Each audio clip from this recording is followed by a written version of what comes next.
मैं cookies news से प्रदीप कश्यप और आज हम हैं जींद के अंदर। हमारे साथ हैं एक योगी जी, एक महाराज जी, तो उनसे हम बात करेंगे। तो कैसे हो महाराज जी? सबसे पहले मैं प्रदीप कश्यप जी का धन्यवाद करता हूं। और बड़ी विचित्र बात इन्होंने पूछ ली आज। हालांकि मन में भी मैं कई दिनों से यही सोच रहा था, भाई कोई ऐसा मीडिया वाला अपने आप ही आके जीवन के बारे में पूछे। तो आज मैं बताना चाहता हूं इस पूरे संसार को ही, पूरा भारत देखे कि फकीरी जो है ना 4 प्रकार की होती है। पहली फकीरी जो होती है वो भेष की होती है, जो वस्त्र पहन के घूमते हैं। दूसरी फकीरी जो होती है वो परमात्मा द्वारा दी जाती है, लेख की होती है। तीसरी फकीरी जो दारू, सुल्पा, बीड़ी इस चीज़ में अपना जीवन व्यतीत करने के लिए जीवन बिताते हैं, वो फकीरी होती है गधे तंगड़ी लेट दी। और एक फकीरी होती है पीछा मुड़ मुड़ देख दी, मतलब कि महाराज बनने के बाद भी घर में पीछे फ़ोन करना, उनको कहना मैं तो महाराज बन गया हूँ, बाबा बन गया हूँ। तो जो लेख की फकीरी होती है ना, आज पूछ लिया प्रदीप जी ने, तो मैं अपने बारे में कुछ बताना चाहूँगा। मैंने +2 करी, +2 करने के बाद सैनिटरी इंस्पेक्टर का डिप्लोमा करा और भी बहुत सारा जीवन में धक्के खाए। बाप मेरा सरकारी नौकरी करता था। महाराज जी आपका नाम क्या महाराज जी? मेरा नाम है जो है शुरू से पहला नाम जो था विकास गौतम के नाम से था, लेकिन अब जो उदासीन पंथ में हूँ मेरा नाम जो है आनंद दास है। आनंद दास। हाँ जी। मतलब एक जैसे महाराज जो होते हैं कई जैसे पीछे गिरी लगाते हैं, कई नाथ लगाते हैं या इस टाइप जैसे पंथ, तो आप क्या लगाते हैं पीछे? मतलब हम दास लगाते हैं, अलग पंगत अच्छा, होती है हमारी। अच्छा अलग होती है। हाँ दास लगाते हैं। तो मेरी माँ गुजर गई थी भाई, 5 साल का था जब मैं। अच्छा एक मिनट महाराज जी। हाँ जी। तो सबसे पहले तो मैं आपसे मतलब बात करना चाहूँगा कि हमें महाराज जी का इंटरव्यू करने की जरूरत क्यों पड़ी?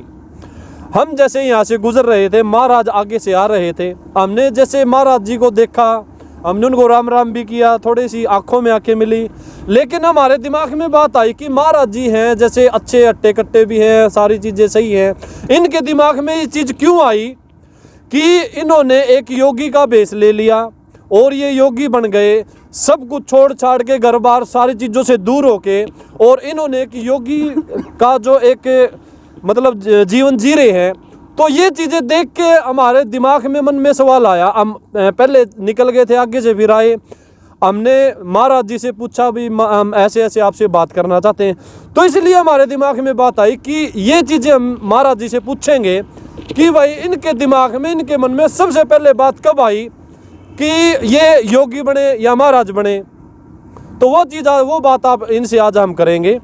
तो आप ये बताइए महाराज जी कि स्टार्टिंग में जब आपकी स्टार्टिंग हुई, जब आपको ये लगा कि मैं क्यों ना एक सन्यासी का मतलब वेश धारण कर लूँ, वो टाइम कैसे और मतलब क्यों और कैसे शुरू हुआ? ऐसा है जी, जीवन में बहुत सी घटनाएं घटती हैं इंसान की। कोई तो शादी होने के बाद बाबा बन जाता है, कोई बगैर शादी। मेरी जो जीवन जो है, मेरी मदर गुजरने के बाद 5 साल का था मैं। दूसरी एक भाई और था, वो मेरे से छोटा था, वो भी गुजर गया। गुजरने के बाद मेरे फादर ने सेकंड मैरिज कर ली। सरकारी नौकरी है मेरा बाप, मेरे ख्याल में अब तो रिटायरमेंट हो गया, मेरे को तो बहुत साल हो गए।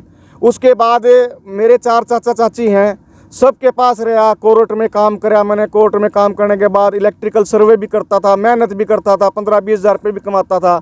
लेकिन इस संसार में जिसकी माँ नहीं होती ना, उसका कोई नहीं होता। बड़ा संघर्ष करा, संघर्ष करने के बाद लेकिन अपने चाचा चाची को मदद करता, पैसे देता रहता, लेकिन पता लगा कि वो मेरे को नहीं चाह रहे, वो मेरे पैसे को चाह रहे हैं। सबसे विचित्र बात तो ये है कि जिसकी माँ नहीं है ना, उसका कुछ नहीं है।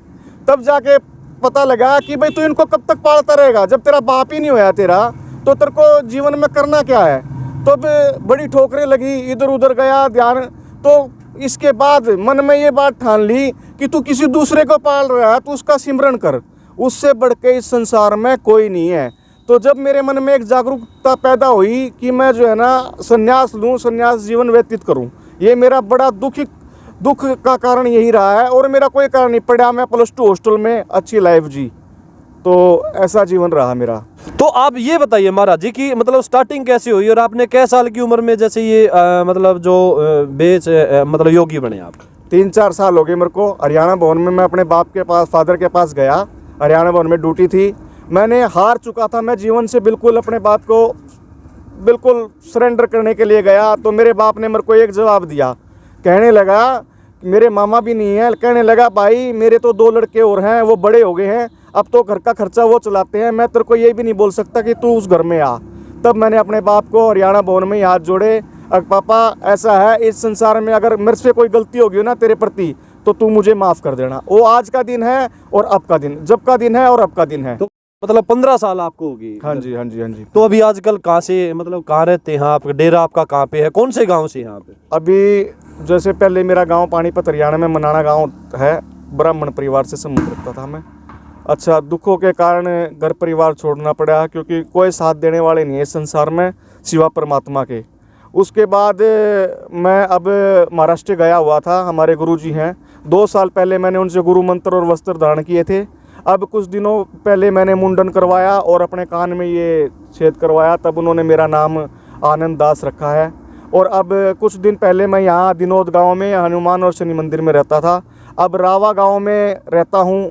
कभी कभी गुरुजी के डेरे में चला जाता हूँ, नहीं तो आज ज़्यादातर क्या है, नशे वालों को ही डेरे मिलते हैं, मेरे जैसे को कहाँ डेरे मिलेंगे। जहाँ पर नशे का व्यापार होता है वहीं पर ज़्यादा लोग ठहरते हैं। अब मैं तो भाई बीड़ी भी नहीं पीता, मैं तो उसी का नाम लेता हूँ, जहाँ जगह मिल जाती है परमात्मा रोटी देता है तो।